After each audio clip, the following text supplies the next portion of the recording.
నమస్కారం, ఘంటారావానికి స్వాగతం. ముందుగా ప్రధానాంశాలు. మేడారంలో సీఎం అధ్యక్షతన కేబినెట్ భేటీ, మున్సిపల్ ఎన్నికలు సహా కీలక అంశాలపై చర్చ.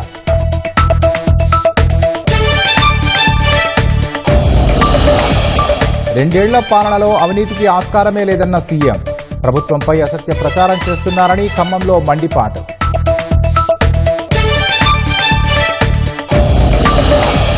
శతాబ్ది వేడుకల సాక్షిగా కదం తొక్కిన సిపిఐ శ్రేణులు, మోదీ సర్కార్ ప్రజాస్వామ్యాన్ని తుంగలో తొక్కిందని ఆరోపణలు.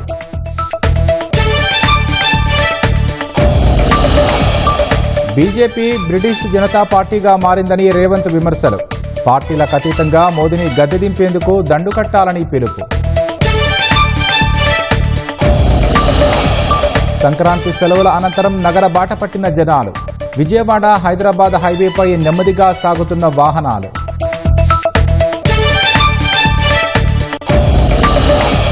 బంగాల్లో మహా జంగిల్ రాజ్కు ముగింపు పలుకుతామన్న ప్రధాని, చొరబాటుదారులకు టీఎంసీ సౌకర్యాలు కల్పిస్తోందని ఆరోపణ.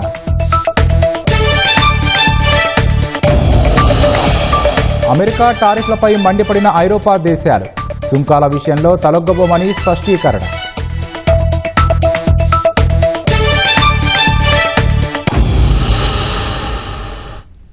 మేడారం మహాజాతర సందర్భంగా సమ్మక్క సారలమ్మ సన్నిధిలో కేబినెట్ సమావేశం ప్రారంభమైంది.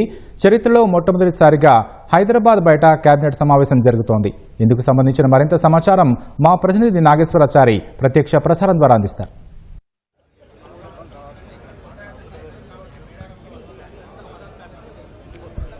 రాకేష్, మేడారంలో ముఖ్యమంత్రి రేవంత్ రెడ్డి అధ్యక్షతన రాష్ట్ర క్యాబినెట్ సమావేశం ప్రారంభమైంది. మీరు అన్నట్టుగా మొదటిసారిగా అంటే హైదరాబాద్లోనే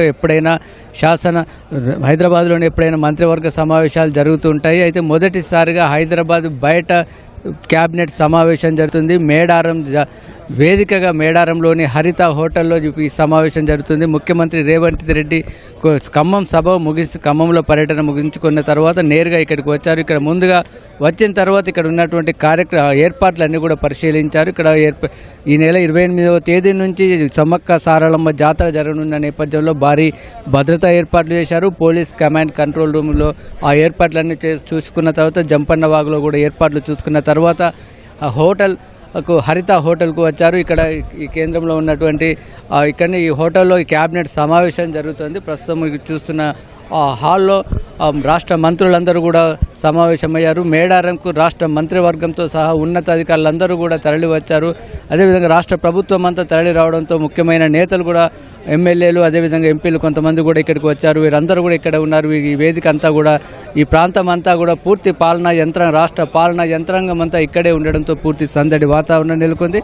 మరొక వైపుకి ఈరోజు క్యాబినెట్ సమావేశంలో కీలకమైన నిర్ణయాలు తీసుకునే అవకాశం కనిపిస్తుంది. ముఖ్యంగా ఒక సమ్మక్క సారలమ్మకు జాతర వేదికగా జరుగుతున్న ఈ సమావేశంలో ఒకవైపు గిరిజన అభివృద్ధి, మరొక వైపు ఆధ్యాత్మిక సంబంధించిన అంశాలపైన నిర్ణయాలు తీసుకునే అవకాశం కనిపిస్తుంది. ముఖ్యంగా గోదావరి పుష్కరాలు, అదేవిధంగా కృష్ణా పుష్కరాలకు సంబంధించిన ఒక కీలకమైన నిర్ణయాలు తీసుకునే అవకాశం ఉంది. దీనికి సంబంధించి ఒక శాశ్వత ప్రాతిపదికన ఏర్పాట్లు చేయాలని ప్రభుత్వం భావిస్తుంది. కేవలం పుష్కరాల కోసం తాత్కాలిక ఏర్పాట్లు కాకుండా స్నానాల ఘాటు కానీ, ఆ తర్వాత హారతి అంటే నదీ హారతి ఇలాంటి కార్యక్రమాలను ఒక శాశ్వత ప్రాతిపదికన చేయాలని ప్రభుత్వం భావిస్తున్న నేపథ్యంలో వాటికి సంబంధించిన ఒక శాశ్వతమైన ఏర్పాట్లను చేసేందుకు ప్రభుత్వం ఈరోజు కేబినెట్లో నిర్ణయం తీసుకునే అవకాశం ఉంది. అదేవిధంగా కొన్ని సాగునీటి ప్రాజెక్టులకు సంబంధించి అంటే దేవాదుల ప్రాజెక్టుకు సంబంధించి కొన్ని కీలక సవరణలు చేసే అవకాశం ఉంది. అదేవిధంగా ప్రస్తుతం ఉన్నటువంటి మేడారం ములుగు జిల్లా ఉంది కాబట్టి ములుగు జిల్లాలో సాగునీటికి సంబంధించిన కొన్ని కీలకమైన నిర్ణయాలు తీసుకునే అవకాశం ఉంది. ముఖ్యంగా పొట్లాపూర్ ఎత్తిపోతల పథకంకి కూడా ఆమోదం తెలిపే అవకాశం ఉంది. ఆ తర్వాత ఇక్కడ ఉన్నటువంటి ఈ ములుగు జిల్లాకు, అదేవిధంగా మేడారంకు సంబంధించిన మరికొన్ని అక్కడ ఉన్నటువంటి ప్రజలకు, అదేవిధంగా సంక్షేమానికి సంబంధించి, అభివృద్ధికి సంబంధించి కూడా కొన్ని కీలక నిర్ణయాలు తీసుకునే అవకాశం కనిపిస్తుంది. అదేవిధంగా రైతు భరోసాకు సంబంధించి కూడా ఈ సీజన్కి ఇవ్వాల్సిన అంశం పైన కీలక చర్చ జరిగే అవకాశం ఉంది. దానిపైన కూడా ఒక నిర్ణయం తీసుకునే అవకాశం ఉంది. అదేవిధంగా త్వరలోనే మున్సిపల్ ఎన్నికలు జరగబోతున్నాయి కాబట్టి వాటికి సంబంధించి ఇప్పటికే ప్రభుత్వపరమైన ఏర్పాట్లన్నీ పూర్తయ్యాయి, రిజర్వేషన్స్ కూడా పూర్తయ్యాయి. కాబట్టి వాటికి సంబంధించి ఈ నేపథ్యంలో పట్టణాభివృద్ధికి సంబంధించి అదేవిధంగా మున్సిపాలిటీలు కార్పొరేషన్లకు సంబంధించి ఒక అభివృద్ధికి సంబంధించి కీలక నిర్ణయాలు తీసుకునే అవకాశం కూడా కనిపిస్తుంది. మొత్తం మీద ఈ రోజు అన్నీ కూడా కొన్ని కీలకమైన సుమారు 2 గంటల పాటు క్యాబినెట్ సమావేశం జరుగుతుందని భావిస్తున్నారు. అదేవిధంగా జిల్లాల పునర్విభజనకు సంబంధించి కూడా ఒక జ్యుడిషియల్ కమిషన్ ఏర్పాటు చేస్తామని ఇటీవల ముఖ్యమంత్రి ప్రకటించారు. కాబట్టి దానిపైన కూడా ఈరోజు క్యాబినెట్లో చర్చించి నిర్ణయం తీసుకునే అవకాశం ఉంది. అదేవిధంగా R&B సంబంధించి పంచాయతీరాజ్కి సంబంధించి కూడా హ్యామ్ రోడ్లపైన ఒక గతంలోని నిర్ణయాలు తీసుకున్నప్పటికీ కొన్ని మార్పులు చేర్పులతో మరికొన్ని కీలక నిర్ణయాలు తీసుకునే అవకాశం ఉంది. మొత్తం మీద సుమారు కొన్ని గంటల పాటు జరిగే అవకాశం కనిపిస్తుంది. ఆ తర్వాత ఈ క్యాబినెట్ సమావేశం ముగిసిన తర్వాత ఇక్కడ సాంస్కృతిక కార్యక్రమాలు కూడా మేడారంలో ఏర్పాటు చేశారు. దానికి భారీగా మహిళలను కూడా ఇప్పటికే స్వయం సహాయక సంఘాలకు సంబంధించిన మహిళలు కూడా వాటికి ఇక్కడికి చేరుకున్నారు. ఆ సాంస్కృతిక కార్యక్రమాలకు ముఖ్యమంత్రి హాజరు కానున్నారు. క్యాబినెట్ సమావేశం ముగిసిన తర్వాత ఈరోజు క్యాబినెట్ తీసుకున్న నిర్ణయాలపైన ఇక్కడ మీడియా సమావేశం నిర్వహించబోతున్నారు. ఆ తర్వాత సాంస్కృతిక కార్యక్రమాలు పూర్తయిన తర్వాత ఇక్కడే హరిత హోటల్లోనే ముఖ్యమంత్రి అదేవిధంగా మంత్రులందరూ కూడా బస చేయనున్నారు. ఎందుకంటే రేపు ఉదయం ఇక్కడ ప్రారంభోత్సవాలున్నాయి. ఇక్కడ మా మేడారం సమ్మక్క సారలమ్మ జాతర, గిరిజన జాతర, ఆసియాలోని అతిపెద్ద జాతర, కొన్ని సుమారు 1 కోటి మంది హాజరయ్యే జాతరకు సంబంధించి ప్రభుత్వం శాశ్వత ప్రాతిపదికన అభివృద్ధి పనులు చేపట్టింది. సుమారు 250 కోట్ల రూపాయలతో అటు సమ్మక్క సారలమ్మ అదేవిధంగా ఆ గద్దెలను పునర్నిర్మాణం చేయడంతో పాటు ఇక్కడ ఆలయము అదేవిధంగా పరిసర ప్రాంతాలన్నీ కూడా ఒక పునర్నిర్మాణం చేశారు. వాటికి సంబంధించిన పూర్తయిన ఆ పనులను ముఖ్యమంత్రి రేపు ఉదయం ప్రారంభించబోతున్నారు. కాబట్టి ఆ మంత్రులందరూ కూడా ఇక్కడ ఉండే అవకాశం ఉంది. అదేవిధంగా చాలామంది ఎమ్మెల్యేలు, ఎంపీలు కూడా ఇక్కడ చేరుకున్నారు. వారంతా కూడా ఇక్కడ ఉండి రేపు ఉదయం 6 గంటలకు ఈ కార్యక్రమం ఉండబోతుంది. ఆ తర్వాత రేపు ఉదయం 9 గంటలకు మేడారం నుంచి హైదరాబాద్ వెళ్ళనున్నారు. ఎందుకంటే రేపటి నుంచి 4 రోజుల పాటు స్విట్జర్లాండ్లోని దావోస్లో ప్రపంచ ఆర్థిక ఫోరం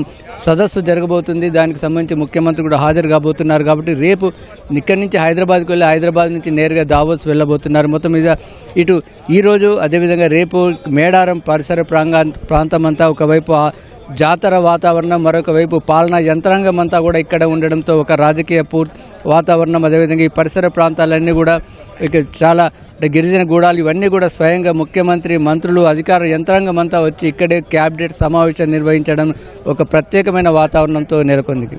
రాకేష్.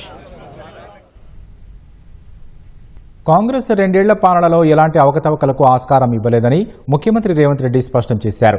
ప్రభుత్వంపై కొందరు అసత్య ప్రచారం చేస్తున్నారని ఖమ్మం సభలో మండిపడ్డారు.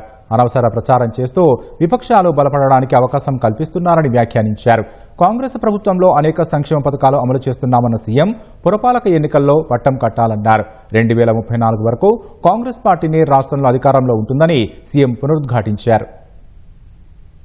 రాష్ట్ర ప్రభుత్వం విద్య, వైద్య రంగానికి ప్రాధాన్యమిస్తుందని సీఎం రేవంత్ రెడ్డి అన్నారు. ఖమ్మం జిల్లాలో పర్యటించిన సీఎం రేవంత్ రెడ్డి 362 కోట్ల విలువైన అభివృద్ది పనులకు శ్రీకారం చుట్టారు. తొలుత మద్దులపల్లిలో జేఎన్టీయూ కళాశాల భవనానికి శంకుస్థాపన చేశారు. అనంతరం నర్సింగ్ కళాశాలను ప్రారంభించారు.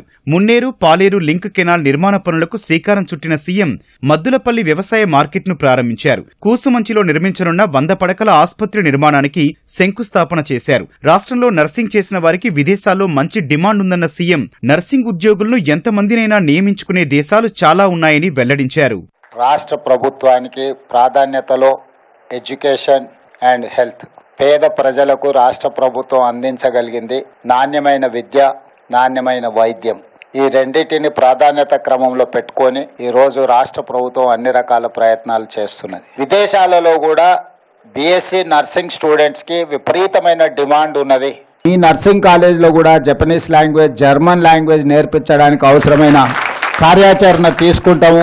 మీరందరూ బాగా కష్టపడి చదివి మంచి వైద్య సేవలు అందించాలి. అనంతరం మద్దులపల్లిలోనే జరిగిన మున్సిపల్ ఎన్నికల కార్యకర్తల సన్నాహక సమావేశంలో సీఎం పాల్గొన్నారు. 2 ఏళ్ల పాలనలో ఎలాంటి అవకతవకలకు ఆస్కారం ఇవ్వలేదని ముఖ్యమంత్రి రేవంత్ రెడ్డి స్పష్టం చేశారు. శుక్రాచార్యుడేమో ఫామ్ హౌస్ పోయిండు, మారుచుడు సుబాహుడేమో బామ్మార్దుల ముసుగులో అసెంబ్లీ లోపలికి వస్తుండ్రు. ఇవాళ మారీచుడు మీకు తెలుసు, మారీచుడే మాయ జింక రూపంలో సీతను ఎత్తుకపోవడానికి రావణాసురుడికి సహకరిస్తే చివరికి మారీచుడి సావు రాముడి చేతిలోనే తప్పలేదు. అట్లనే ఈనాడు ఈ ప్రభుత్వాన్ని బట్టగాల్చి మీదెయ్యాలి, ఈ ప్రభుత్వాన్ని బదనాము చెయ్యాలి అని అడ్డగోలుగా ప్రచారాలు ఈరోజు చేసే ప్రయత్నము మారీచుడు సుబాహుడు చేస్తున్నారు. ఆనాడు మాయలేడి రూపంలో వస్తే ఈనాడు సోషల్ మీడియా రూపంలో వస్తున్నారు. లేని అవాకులు చవాకుల మంత్రముల మీద ఈరోజు ప్రచారాలు చేస్తున్నారు, ప్రత్యక్షంగా పరోక్షంగా. ఈనాడు టెండర్ల గురించి కొన్ని పత్రికలు రాస్తున్నాయి. సింగరేణిలో కొంత కుంభకోణం జరిగింది, బొగ్గంత మాయమైందని. నేను ఆ పత్రికలకు, ఆ టీవీలకు, ఆ సోషల్ మీడియా వాళ్లకు, ఆ రాజకీయ పార్టీ నాయకులకు నేను చెప్పదలుచుకున్నా, ఈ ప్రభుత్వంలో అవకతవకలకు తావు లేదు. అనవసరమైన ప్రచారాన్ని, తప్పుడు ప్రచారాన్ని కల్పించడం ద్వారా అపోహలు కల్పించి మళ్ళీ శుక్రాచార్యుడు, మారీచుడు, సుబాహుడు బలపడడానికి మీరు ప్రత్యక్షంగానో పరోక్షంగానో సహకారం చేస్తున్నారు. మీకు మీడియా పంచాయతీలు ఉంటే తలుపు మూసుకొని కొట్టుకోండి, లేకపోతే ఒకరి మీద ఒకరు బురద జల్లుకోండి. అందులో మమ్మల్ని లాగి ఆంబోతులు కొట్లాడితేనంట లేగదూడల కాళ్ళు ఇరిగినాయంట. ఇద్దరు మీడియా యజమానులు కొట్లాడుకుంటే మీరు కొట్లాడుకోండి, కానీ మా మంత్రులని బదనాం చేసే కార్యక్రమాన్ని మీరు తీసుకోకండి. ఒక్కసారి ఆలోచన చేసి వాస్తవాలను తెలుసుకొని రాసే ముందు మమ్మల్ని వివరణ అడగండి. తెలంగాణ రాష్ట్ర ముఖ్యమంత్రిగా రోజుకి 24 గంటలు, సంవత్సరానికి 365 రోజులు ప్రజా జీవితంలో ఉన్న, ప్రజలకు అందుబాటులో ఉన్న మీడియాకు కావలసిన వివరణ ఇవ్వడానికి తెలంగాణ రాష్ట్ర ముఖ్యమంత్రిగా నేను సిద్ధంగా ఉన్నా. ఖమ్మం జిల్లాలో బీజేపీని నిషేధించినట్లే బీఆర్ఎస్ ను గెలిపించొద్దని సీఎం సూచించారు. 2034 వరకు కాంగ్రెస్ పార్టీనే రాష్ట్రంలో అధికారంలో ఉంటుందని పునరుద్ఘాటించారు. బీజేపీ అయితే ఆనమాలు కూడా ఖమ్మం జిల్లాలో లేవు. ఎక్కడ కూడా ఏకలింగం తోకలింగం కూడా బీజేపీ వాళ్ళు ఖమ్మంలోకి మీరు రానియలే. మీరు తెలివి కల్లోలు. అందుకే బీజేపీని రాజ్యాంగానికే ప్రమాదం పొంచి ఉందని మొదటి నుంచి ఖమ్మం జిల్లాలో బీజేపీని నిషేధించారు. ఆ నిషేధం భవిష్యత్తులో కూడా కొనసాగుతుందని నేను విశ్వసిస్తున్నా. కాకపోతే మారీచులు మళ్ళా బయలుదేరినరు. శివరాసన్లు నిన్నమన్ననే మీటింగులు పెట్టిరు ఖమ్మంలో. శివరాసన్ మాటలు నమ్మో, మారీచుడు మారువేషంలో వచ్చినోని నమ్మో, ఒకటో ఆరో అక్కడ ఇక్కడ తులసి వనంలో గంజాయి మొక్కల్లాగా ఎవరన్నా గెలిపిస్తారంటే గెలిచినోడు మళ్ళీ మీ కాళ్ళల్లో కట్టబెట్టి ఖమ్మంకు వచ్చే ప్రాజెక్టులను నిలిపివేసే ప్రమాదం ఉన్నది. వాడో వీడో వస్తున్నాం అని ఏడికి రాడు. వచ్చేటోనికి ఇరిగింది, ఫామ్ హౌస్లో వండుకున్నాడు. ఇంక వచ్చేటోడు ఎవరు లేడు, లేచేటోడు లేడు, లేచి నిలబట్టోడు లేడు. వచ్చేటోడు చెప్తే నమ్మేటోడు లేదు. 2023 నుంచి 2034 వరకు మనమే అధికారంలో ఉంటాం.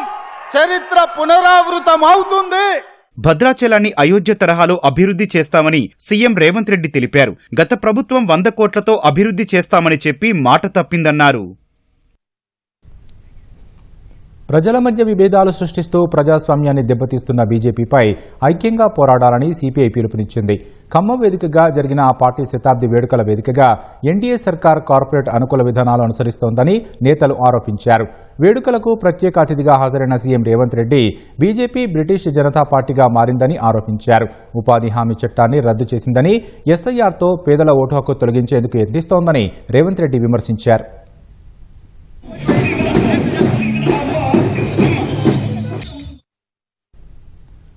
భారత కమ్యూనిస్టు పార్టీ సిపిఐ 100 ఏళ్ల పండుగ అట్టహాసంగా జరిగింది. శతాబ్ది ఉత్సవాల సందర్భంగా దేశం నలుమూలల నుంచి వచ్చిన కమ్యూనిస్టు కార్యకర్తలు ఖమ్మం గుమ్మంలో ఎర్ర జెండాలతో కవాతు చేశారు. సిపిఐ జాతీయ కార్యదర్శి డి రాజాతో పాటు దాదాపు 200 మంది జాతీయ స్థాయి నేతలు పాల్గొన్నారు. ఎటు చూసినా ఎర్ర జెండాలు, అరుణ తోరణాలతో నగర పురవీధులు ఎరుపు రంగును సంతరించుకున్నాయి.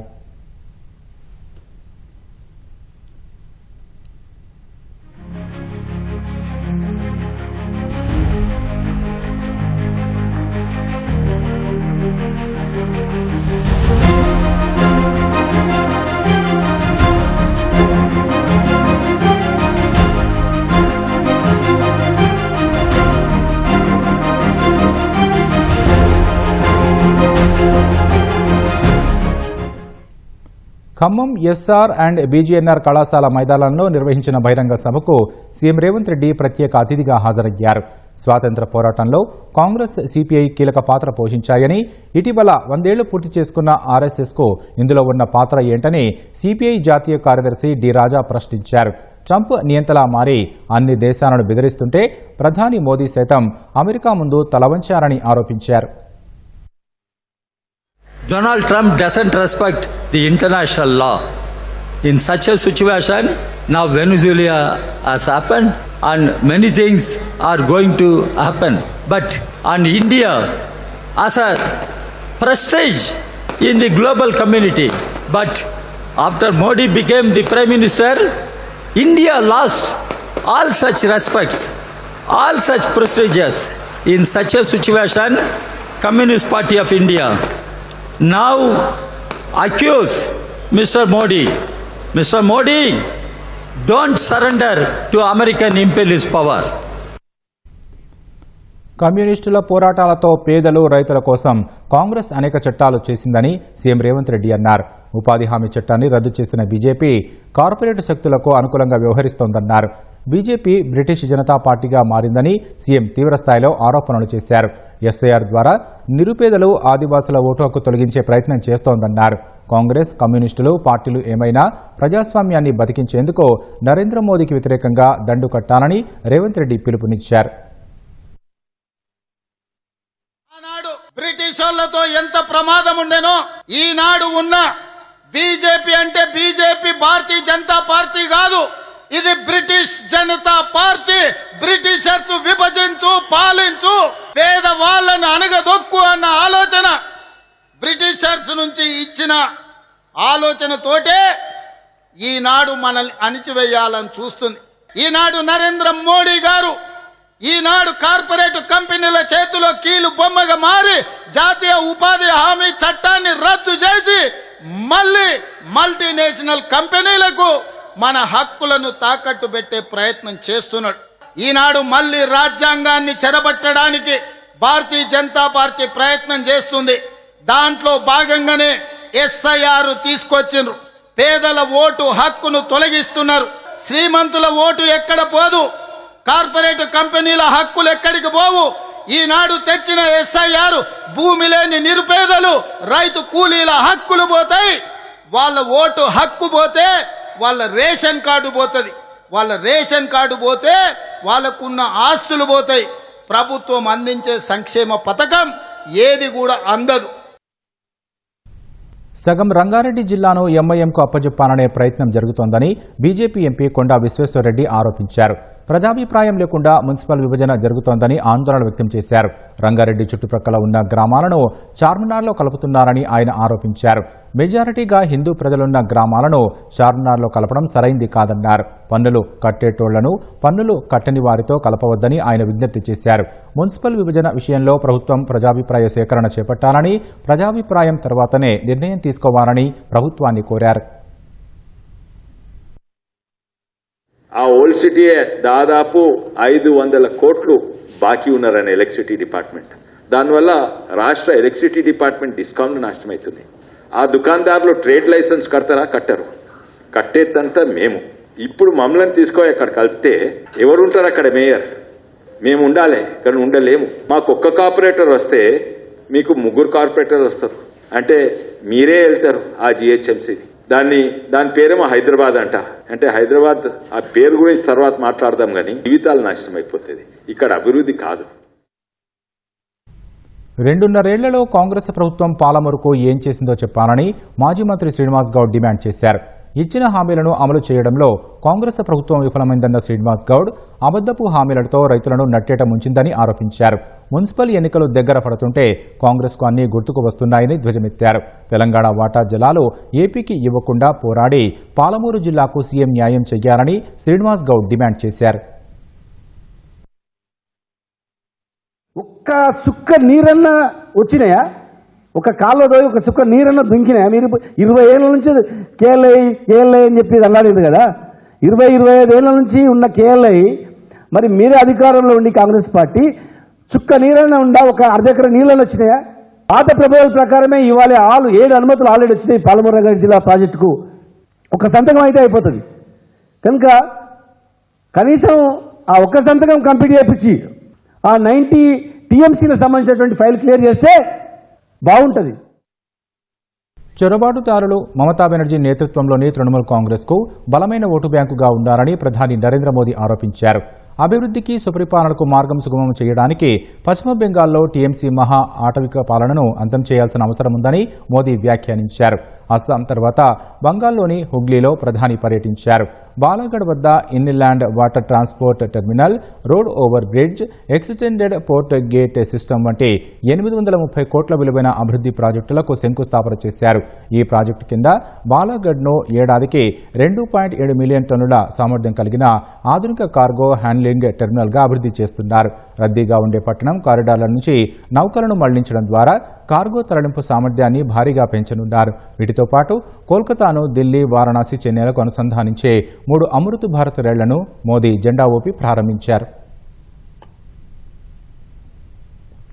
टीएमसी सरकार पश्चिम बंगाल की देश की सुरक्षा के साथ भी खिलवाड़ कर रही है. इसलिए यहाँ के नौजवानों को खास तौर पर बहुत सावधान रहना है. टीएमसी यहाँ घुसपैठियों को भांति भांति की सुविधाएं देती है. घुसपैठियों को बचाने के लिए धरने प्रदर्शन करती है. आप याद रखिए, टीएमसी को घुसपैठिए इसलिए पसंद है क्योंकि वो इनके पक्के वोट बैंक है. बीते 11 वर्षों से केंद्र सरकार टीएमसी सरकार को बार बार चिट्ठी लिख रही है कि बंगाल के बॉर्डर पर फेंसिंग लगानी है, इसके लिए जमीन चाहिए. लेकिन टीएमसी को कोई फर्क नहीं पड़ता.